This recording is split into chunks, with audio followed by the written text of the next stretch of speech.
আসসালামু আলাইকুম। আবু বকর সিদ্দিক চাঁদপুরি ভাই, এই যে আমাদের ঢাকা বাইতুল মুকাররমের ইমাম, বর্তমান ইমাম কওমি থেকে, এবং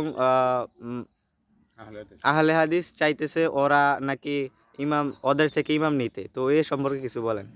ওয়ালাইকুম আসসালাম। হয় এই জিনিসটা আমার চোখেও আসছে যে বর্তমানে আমাদের বাইতুল মুকাররমের ইমাম সাহেব কাউমিয়াপন্থী, অর্থাৎ তাবলিগিপন্থী বা কাউমিয়া, হাটহাজারি, লালবাগ, দেওবন্দিপন্থী। আলহামদুলিল্লাহ ভালো আলেম, অনেক বড় মাপের আলেম। আহলে হাদিসের বক্তব্য হইল আমরা বাংলাদেশে সহিহ হাদিস আকিদার লোক, আমরা 2 কোটি আহলে হাদিসের লোক আছি। সুতরাং সেই ভেজাল থেকে না নিয়া আমাদের আহলে হাদিস থেকে মানে একজন ইমাম নেওয়ার জন্য। কেন কাউমিয়াপন্থী উনি চাচ্ছেন না? ওনাদের আহলে হাদিসের কথা হলো যে কাউমিয়াওয়ালাদের তাবলিগ, বিভিন্ন তাদের দেওবন্দিপন্থী, বিভিন্ন তাদের রীতিনীতি, এগুলো সহিহ হাদিসের সাথে সম্পর্ক নাই। এই কারণে বলতেছে আহলে হাদিস থেকে নেওয়ার জন্য। আমি আজকে এই বাংলার জমিনে প্রস্তাব দিতে চাই, বাইতুল মুকাররমের ইমাম সাহেব কাউমিয়া থেকে হবে না, আহলে হাদিস থেকে হবে না। যেই দল পূর্ণাঙ্গ ইসলাম বাংলার জমিনে বাস্তবায়ন করতে চায় সেই দল থেকে হবে।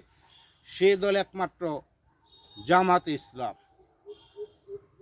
সেই দল একমাত্র জামাতে ইসলাম। তারা বাংলাদেশে যে ৬০-৭০টা মিনিস্ট্রি আছে, প্রত্যেকটা ডিপার্টমেন্টে আল্লাহর কোরআন বাস্তবায়ন চাচ্ছে এবং চেষ্টা করে যাচ্ছে। রক্ত জড়াচ্ছে, মুরগির রান খায় না, রক্ত দিয়ে আসে। আহলে হাদিস কন আর কাউমিয়া কন খুব সুন্দরভাবে আছে, মাশাআল্লাহ। আহলে হাদিস তো ভালো, কিন্তু ওনারা বলে দুজন একসাথে হবেন না।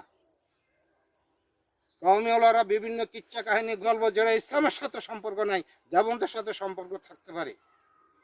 তবে কাউমিয়াদের অনেক ভালো কাজ আছে, আহলে হাদিসদের অনেক ভালো কাজ আছে, যেটা অকল্পনীয়। কিন্তু রাষ্ট্রীয়ভাবে ইসলাম ওনারা চাইও চায় না, দেখো মানে দেখে না, শূন্য শোনে না। একমাত্র জামাত ইসলাম থেকে বাইতুল মুকাররমের ইমাম নিয়োগ করা হবে। আজকে আমি এই প্রস্তাব দিয়ে বক্তব্য শেষ করলাম। আসসালামু আলাইকুম ওয়া রাহমাতুল্লাহি ওয়া বারাকাতুহু।